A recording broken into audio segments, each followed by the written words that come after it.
बिस्मिल्लाहिर्रहमानिर्रहीम। तो अभी तक हमने डिस्कस ये किया था कि जो ताई रीजन है, इससे पहले हमने ये डिस्कस किया जो ताई रीजन है इसके हमने तीन कंपार्टमेंट्स बनाए थे। ठीक है जी। एक को हमने एंटीरियर कंपार्टमेंट, दूसरा हमारे पास मीडियल कंपार्टमेंट, और तीसरा जो है वो पोस्टीरियर कंपार्टमेंट होता है। ठीक है जी। जो एंटीरियर कंपार्टमेंट है इसके जितने भी मसल हैं they are innervated by femoral nerve. लेकिन इतना याद रखें, फीमोरल नर्व इसकी जो रूट वैल्यू है they are very very important, L2 L3 and L4। फिर इसके बाद जो मीडियल कंपार्टमेंट है इसके जो मसल है इनको इनर्वेट करना, that is the function of obturator nerve. और जो ऑब्टूरेटर नर्व है इसकी जो रूट वैल्यू है वो भी सेम है, that is L2 L3 L4। लेकिन जो पोस्टीरियर कंपार्टमेंट है इसके जो नर्व है posterior compartment, that is called sciatic nerve. और जो शियाटिक नर्व है इसकी root value L4 L5 S1 S2 and S3।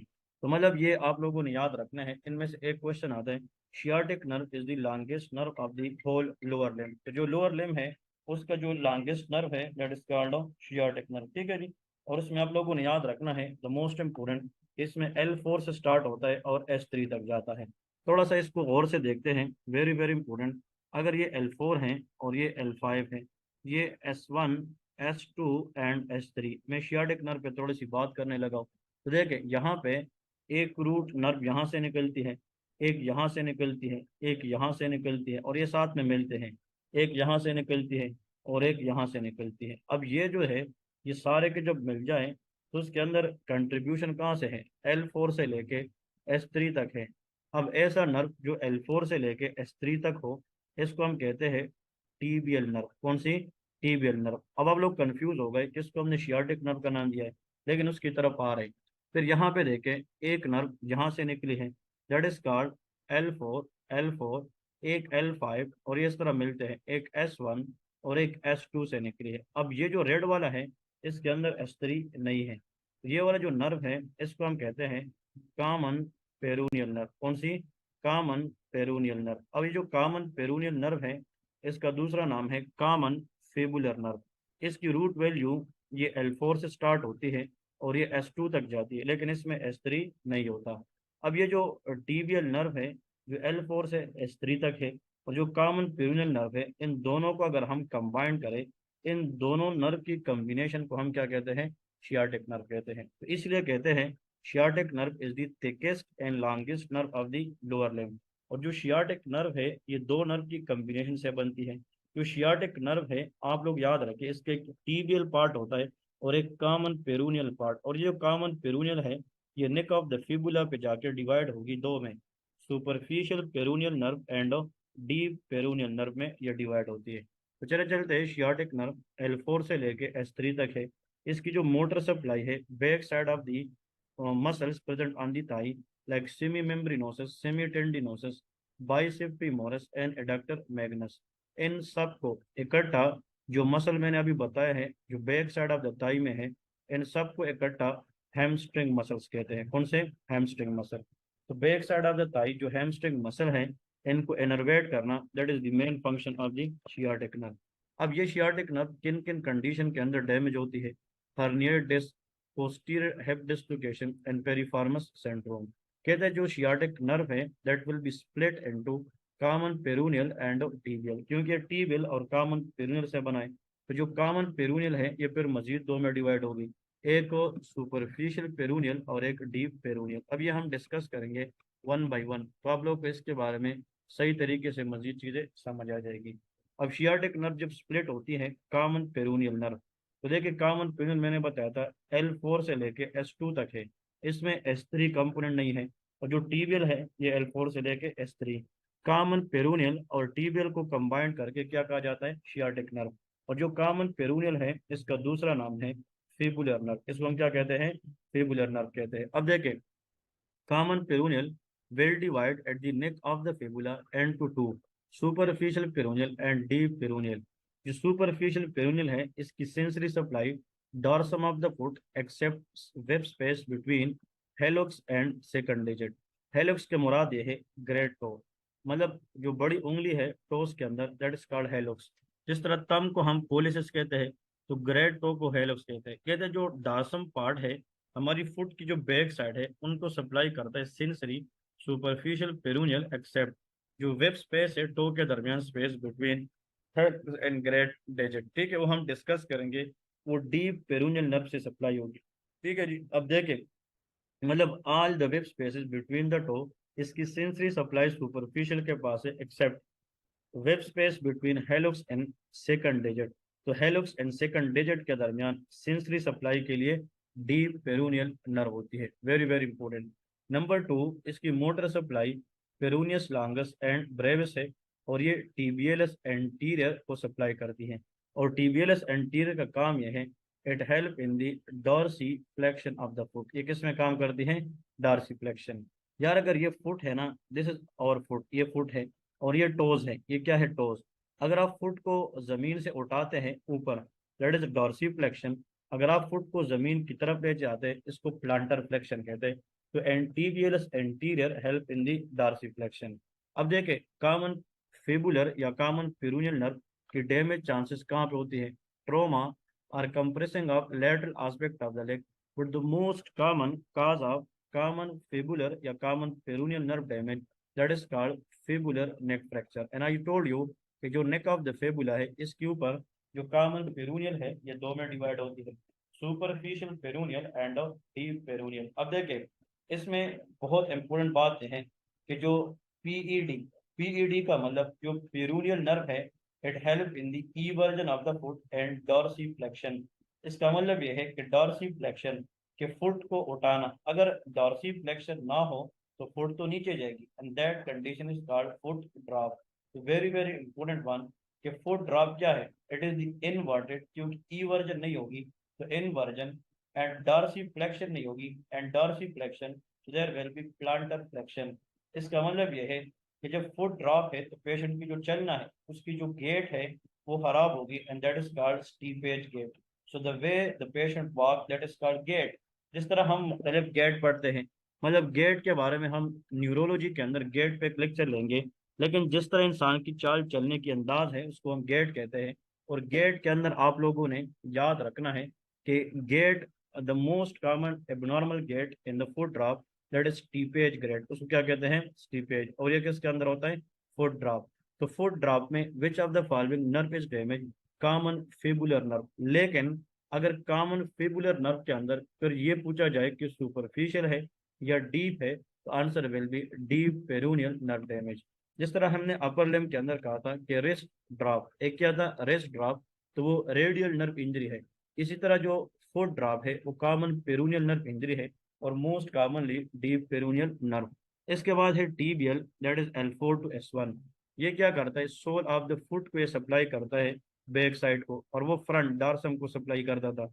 Motor supply bicep femoris, जो बिल्कुल back side of the thigh है, like tricep surae, plantaris, popliteus, flexor muscle of the foot. क्योंकि upper limb में जो front है ना वो फ्लेक्सर है, लोअर लिम्ब का जो फ्रंट है वो एक्सटेंसर है, मतलब ये है कि ये उल्टा होता है, ठीक है जी। अब इसमें टीबियल नर्व जो है ये नी ट्रोमा, मतलब बेकर सिस, ये बेकर सिस पॉप्लिटल एरिया में होता है। टार्सल टनल सिंड्रोम और डिस्टल रीजन, इन सब के अंदर टीबियल नर्व इंजरी के चांसेस ज्यादा होते हैं। अब टीबियल नर्व का नॉर्मल काम यह है कि tibial can invert and plantar flex tip. अब देखें, पहला जो है वो पेट था, पेट से मुराद peroneal nerve help in eversion and dorsiflexion, that is PED. लेकिन जो टिप है tibial nerve inversion and plantar flexion. अब अगर टीबियल नर्व इंजरी हो जाए, सो दो टोज जो है that will not invert rather than foot will be everted, और प्लांटर फ्लेक्शन खराब होगी, so there will be abnormal dorsiflexion, and this condition is known as tibial nerve problem. So if a patient came to the clinic with injury and the patient cannot able to invert the foot and plantar flex, think about what answer is tibial nerve injury. अब देखें थोड़ा सा अब इसके बारे में, superior gluteal nerve के बारे में। तो सुपीरियर ग्लूटियल नर्व, अब देखें, ये motor supply gluteus medius and gluteus minimus, very very very important, L4 L5 S1। तो जो ये दोनों हैं, ये मैंने पहले लेक्चर में कहा था, ये स्टेबिलिटी ऑफ हिप जॉइंट में काम करते हैं। इसका मतलब अगर ये डैमेज हो जाए तो हिप जॉइंट की जो स्टेबिलिटी है वो नहीं रहेगी। तो superior gluteal nerve injury can leads to non stability of the hip joint because of this muscle injury. और इसकी वजह से जब फिर बंदा चलेगा तो उसकी देखे नॉर्मली इसका लेफ्ट राइट में बैलेंस होना चाहिए, लेकिन जब ये एक साइड डैमेज होगा तो एक साइड ऊपर जाएगा एक नीचे जाएगा। ये कर्व देख रहे हैं, इसको कहते हैं ट्रिंडलनबर्ग साइन या Trendelenburg gait. It mean that the pelvis tilt or sink because of weight bearing leg cannot maintain alignment of the pelvis through the hip abduction. Lesion is contralateral. That is very very important. Contralateral mean कि अगर superior gluteal nerve left side पर damage हो जाए तो जो hip joint की sinking है dropping है वो राइट पे होगी। Anything which is occurring on the opposite side that is called off contralateral। इसका मतलब lesion is contralateral to the side of hip that drop, apsilateral to extremities on which the patient stand। इसका मतलब यह है कि जब एक patient है वो मतलब दूसरी साइड पे उसकी टिल्टिंग होती है तो that will B superior gluteal nerve injury. तो एग्जाम के अंदर आ जाए कि ऐसा नर्व जिसकी इंजरी से हिप जॉइंट की स्टेबिलिटी खराब होती है and whenever the patient walk they walk with a Trendelenburg gait. Think about superior gluteal nerve injury, क्योंकि जो सुपीरियर ग्लूटियल नर्व इंजरी कब होती है? Iatrogenic injury like during intramuscular injection due to supero medial gluteal region. बहुत सारे लोग जो PACS वगैरह होते हैं वो जब इंट्रामस्कुलर इंजेक्शन लगाते हैं तो वो मतलब हिप जॉइंट को थोड़ा सा मिडिल ऊपर की तरफ लगाते हैं जो ने क्लेफ्ट होता है। तो इसका मतलब ये है द मोस्ट इम्पोर्टेंट कि सुपीरो मिडिल एस्पेक्ट, क्योंकि हमें सुपीरो लेटरल क्वाड्रेंट अगर ये फॉर एग्जाम्पल हिप एरिया है तो उसको हम चार में डिवाइड करते हैं। तो मतलब इस साइड पे सुपीरो लेटरली हम इंजेक्शन लगाते हैं, दैट इज से सुपीरो मिडिल अगर अंदर वाले साइड पे लगाए तो इससे सुपीरियर ग्लूटियल नर्व इंजरी के चांसेस होते हैं and that will lead to instability of the hip joint which lead to a condition known as Trendelenburg gait, जिसको हम कहते हैं ट्रेंडेनबर्ग साइन या ट्रेंडेनबर्ग गेट। और इसकी जो लीजन है दैट शुड बी कॉन्ट्रालेटरल। इसके बाद है इंफीरियर ग्लूटियल नर्व। तो इसकी जो रूट वैल्यू है वो L5 से लेके S2 है और उसकी जो सप्लाई है दैट इज ग्लूटियस मैक्सिमम। और ये कब डैमेज होती है? The most commonly damage that is called posterior hip joint dislocation. इसका मतलब यह है कि जब जिस तरह के हमने अपर लिम में शोल्डर जॉइंट डिस्लोकेशन पढ़ा है, तो जो शोल्डर जॉइंट डिस्लोकेशन है जिसके अंदर जो इंजरी होती है वो एक्सिलरी नर्व की होती है, लेकिन जो पोस्टीरियर हिप जॉइंट डिस्लोकेशन है इसमें इंजरी इंफीरियर ग्लूटियल नर्व की होती है। Difficulty climbing the stair, rising from the seat position, loss of hip extension. ये तीन चीज याद रखें, क्योंकि ग्लूटियस मैक्सिमम क्या बताया था? जो ग्लूटियस मीनियस और मिनिमस और मीडियस है वो हिप जॉइंट फ्लेक्सर है और जो मैक्सिमस है वो हिप जॉइंट एक्सटेंशन है। तो ऐसा बंदा जो मतलब स्टेयर पे ना चढ़ सके सीढ़ियों पे, वो बंदा अगर अपनी सीट से ना उठ सके, उसको वीकनेस है और हिप जॉइंट की एक्सटेंशन नहीं हो रही, think about inferior gluteal nerve injury and the most likely muscle is gluteus maximus. फिर है पुडेंडल नर्व, इसको तो एमसीक्यूज करे, वेरी इंपॉर्टेंट। इसकी रूट वैल्यू बहुत इंपॉर्टेंट है। तो root value that is S2 S3 S4। Sensory supply is perineum. Perineum is a diamond shape space between genitalia and anal canal. तो ये पेरिनियम को sensory supply, external urethral and anal sphincter, इसको जनाब ये motor supply. क्या होता है कभी कभार हमें यूरिन आती है और हम पब्लिक एरिया में होते हैं या कहीं और जगह पे होते हैं जहाँ पे हम ये सोचते हैं कि मैंने यूरिन को होल्ड करना है, तो यूरिन होल्डिंग कैपेबिलिटी ये किस नर्व के पास है? Pudendal nerve. ये कब डैमेज होती है? Stretch injury during child birth. Child birth के दौरान पेल्विक मसल बिकम स्ट्रेच, उसके अंदर मदर में इस नर्व इंजरी के चांस होते हैं। प्रोलॉन्ग साइकिलिंग या हॉर्स बैक राइडिंग। अब देखिए अगर ये डैमेज हो जाए there will be loss of sensation in the perineum. Perineum के अंदर sensation genital area can cause fecal और urinary incontinence. Very very important. FCPS वाले और जेकेट वाले और एनआरई स्टेप 1 वाले सारे के सारे और से सुने, वेरी इंपॉर्टेंट ये एग्जाम वाले, क्योंकि इसके अंदर ये आता है कि a patient brought to the emergency with a history of involuntary dribbling of urination, and the patient was all right early in the morning, but late in the afternoon the patient history is positive for falling from the height या falling from the tree। एक बंदा कहीं से गिर गया है on the low back, तो उसकी अगर ये सैक्रल एरिया लगा है और उसमें पुडेंडल नर्व इंजरी हुई है तो फिर वो जो एनल स्फिंक्टर है और यूरेथ्रल स्फिंक्टर है प्रॉपरली वो फीकल मैटर या यूरिन को होल्ड नहीं कर पाएंगी, there will be incontinence, urinary and fecal, can be blocked with local anesthetic during childbirth using axial spine is a landmark for injection। इसका मतलब यह है कि जब डिलीवरी होती है, डिलीवरी के दौरान एज अ पेन किलर और एज एनेस्थेटिक इफेक्ट के लिए इसके एस्टियल स्पाइन के लेवल पे जाके पुडेंडल नर्व को ब्लॉक करते हैं, जिससे चाइल्ड बर्थ के दौरान जो है पेन की इंटेंसिटी को हम कम कर सके। ठीक है जी।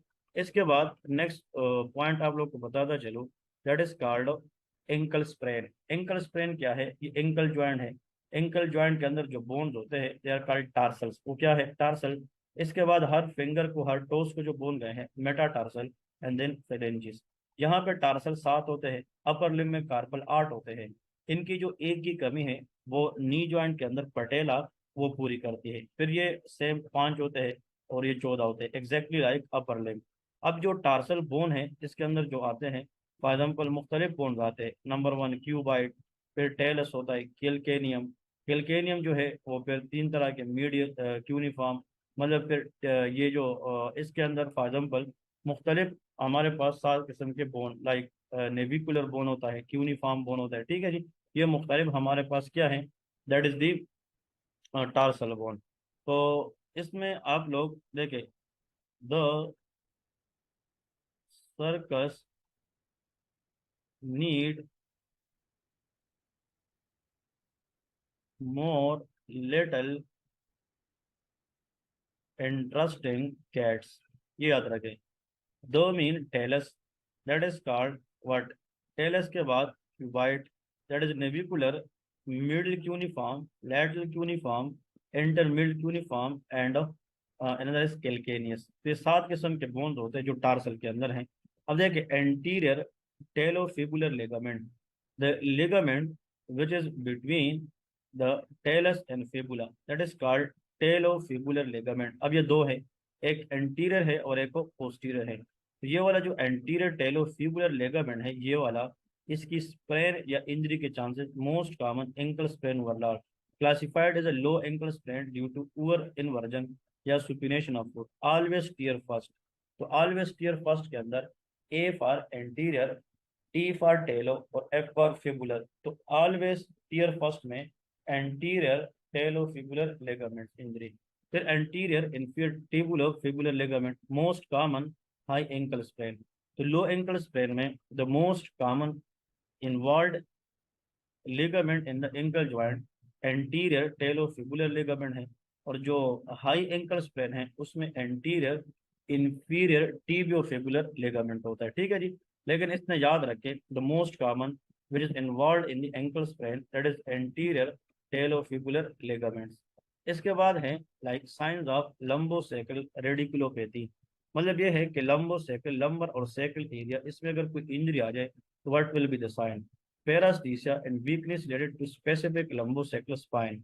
मतलब जिस एरिया से, लंबर सेकल एरिया से जो भी नर्व निकलती है उसके रिलेटेड फिर सिम्टम्स आते हैं, like intervertebral disc, nucleus pulposus, herniate posterior laterally to annulus fibrosis, it is the outer ring and to spinal canal due to a thin posterior longitudinal ligament and thicker anterior longitudinal ligament midline. Nerve affected is usually below the level of herniation। इसका मतलब यह है कि जिन लोगों में लंबोसेकुलर radiculopathy है या disc herniation है, तो जिस नर्व पे डिस्क हर्निएट करे उसके नीचे जो नर्व होते हैं वो अफेक्ट होते हैं। इसमें स्ट्रेट लेग रेस साइन होता है। अगर आप लंबोसेकल एरिया की जो हर्निएशन होती है डिस्क की, अगर उस बंदी की लेग को एलिवेट करे तो उसको दर्द होता है। कॉन्टिलेटरल स्ट्रेट लेग रेज होता है, रिवर्स स्ट्रेट लेग रेज होता है। ये तीन भी आप लोग यूट्यूब से देखें, उसकी एनिमेशन देखें कि स्ट्रेट लेग रेस क्या है, कॉन्टिलेटरल स्ट्रेट लेग रेस क्या है और रिवर्स स्ट्रेट लेग रेस क्या होता है। तो ये इन लोगों ने मुख्तलिफ जो है वो चीज़ें दी हैं। अगर फॉर एग्जाम्पल अगर L3 L4 पे यहाँ पे डिस्क हर्निएशन हो जाए, इसके नीचे जो मसला है नर्व रूट अफेक्ट होगी वो L4 है। ये डर्मोटोम पूरा इन्वॉल्व होगा, weakness of the knee extension and decrease patellar reflex. क्योंकि आप लोगों को पता है कि जो पटेलर रिफ्लेक्स है इसके अंदर मोस्ट कॉमनली जो रूट इन्वॉल्व होता है that is called off L4। वो कौन सा होता है? L4। So L4 root involve in the patellar reflex. तो अगर वो जनाब हो जाए तो फिर वो जनाब क्या होगी? वीक होगी। अगर L4 L5 पे डिस्क प्रोलैप्स हो जाए, हर्निएट हो जाए तो फिर प्रॉब्लम नीचे पे जाएगी ना, L5। तो जो L5 है इसमें क्या होगा, the most important weakness in the dorsiflexion. बंदा जो है वो फुट को उठा नहीं सकेगा, and difficulty in heel walking, heel पे वो वॉक नहीं करेगा। फिर L4 L5 S1, इसको एमसीक्यूज करें। S1 के अंदर हमेशा एक्लीज रिफ्लेक्स कम हो जाती है, एंकल रिफ्लेक्स, और इसमें प्लांटर फ्लेक्शन का मसला है, और इसमें टोज वॉकिंग नहीं होती। तो L4 के अंदर पटेलर रिफ्लेक्स, नी रिफ्लेक्स कम हो जाता है, और जो एली एक्लीज रिफ्लेक्स है या एंकल जर्क है S1 के अंदर, वो खराब हो जाती है। ठीक है जी। इसके बाद अब नेक्स्ट आते हैं न्यूरोवास्कुलर पेयरिंग। इसको थोड़ा सा देखते हैं कि न्यूरोवास्कुलर पेयरिंग क्या है। Nerves and artery frequently named together by the bone region which they are associated, like axilla, location के लिहाज से एक्सिला या lateral thorax, इसमें जो नर्व है long thoracic nerve, and that is supplied by lateral thoracic artery। Surgical neck of the humerus, इसमें जो nerve है वो एक्सिलरी नर्व है, एंड पोस्टीरियर सरकम्फ्लेक्स आर्टरी उसको सप्लाई करती है। ये सिर्फ आप लोग को ये बताया गया है कौन सी नर्व को कौन सी आर्टरी सप्लाई करती है। फिर mid shaft of the humerus में कौन सी नर्व इंजरी होती है, रेडियल, इसमें डीप ब्रेकियल होता है। फिर यहाँ पे डिस्टल ह्यूमरस या क्यूबिटल फोसा, इसमें medial nerve brachial artery. Popliteal fossa में टीबियल नर्व, तो इसमें पोप्लिटियल आर्टरी। और जो पोस्टीरियर टू मीडियल मेलियोलस है, अब जिस तरह फुट में लोअर लिम्ब के अंदर जहाँ पे लेग खत्म होता है फुट स्टार्ट होता है, तो एक लेटरल मेलियोलस है और एक मिडल है। तो मीडियल मेलियोलस की बैक साइड पे टीबियल नर्व होती है, और वहाँ पे पोस्टीरियर टीबियल होता है। ठीक है, तो इसमें भी आप लोग एक दो चीज़ें बस याद करें। इतना जनाब आप लोग को पहले से पता तो है, लेकिन it will help you lot in performing the exam. अब एक दो चीज़ें मैं यहाँ से दोबारा एक्सप्लेन करने जा रहा हूँ जल्दी, ताकि आप लोग के माइंड में एक पूरा का पूरा कंसेप्ट बन जाए। शाबाश। आप लोग अब बताएं, यहाँ पे सबसे पहले हम लोअर लिम्ब में अगर देखें, टाई रीजन है। टाई को हम डिवाइड करते हैं तीन में, one is anterior, another is medial, और दूसरे को हम क्या कहते हैं, that is called posterior, that is called posterior. फिर ताई के बाद लेग होता है। लेग को हम डिवाइड करते हैं तीन में, एंटीरियर। अब देखिए इसमें भी पोस्टीरियर होता है, लेकिन फर्क ये है कि ताई में मीडियल कंपार्टमेंट है, कौन सा, मीडियल, और इसमें लेटरल कंपार्टमेंट होता है, इसमें मीडियल नहीं होता। तो इसका जो एंटीरियर है that is innervated by femoral nerve, कौन सी नर्व, फीमोरल नर्व। इसकी जो मीडियल है that is innervated bye obturator nerve, कौन सी, obturator नर्व। इसकी जो पोस्टीरियर है that is innervated bye sciatic nerve, very very important, that is sciatic. अब आते हैं लेग में। लेग का जो फ्रंट है ना, front, that is called deep peroneal nerve, कौन सी, डीप पेरोनियल। क्योंकि आप लोगों को पता है कि नेक ऑफ द फिबुला पे पेरोनियल नर्व दो में डिवाइड होती है, डीप पेरोनियल और लेटरल और सुपरफिशियल पेरोनियल, कौन सी, सुपरफिशियल पेरोनियल नर्व। तीसरी बात, जो लेग का बैक साइड है पोस्टीरियर, इसमें जो नर्व है that is called tibial nerve. और आप लोगों को पता ही है कि टीबियल नर्व और डीप सुपरफिशियल जब ये बन जाए कॉमन पेरोनियल, इन सब का नाम शियाटिक नर्व होता है। This what all about, I try my best to make it super super easy. और ये पता होना चाहिए कि ये L2 L3 L4 है, ये भी L2 से L4 है, और ये L4 L5 L5 S1 S2 S3 है। तो कुछ रूट्स वैल्यू और एसी नर्व जिसमें क्रीमेस्टेरिक रिफ्लेक्स एब्सेंट होता है, जेनेटोफीमोरल, पेंडेक्टोमी में डैमेज होते हैं, इलियोहाइपोगैस्ट्रिक। ऐसा नर्व जिसकी डैमेज से फुट ड्रॉप होती है, डीप पेरोनियल नर्व डैमेज। और ऐसी नर्व जिसकी डैमेज से फीकल या यूरिन इनकॉन्टिनेंस होती है, that is called off pudendal nerve. तो अगर आप लोग इस तरह की 5 पॉइंट भी याद करेंगे, इंशाल्लाह इंशाल्लाह उम्मीद है you people will done more than enough. जज़ाकल्लाह, thank you so much, Allah हाफिज़।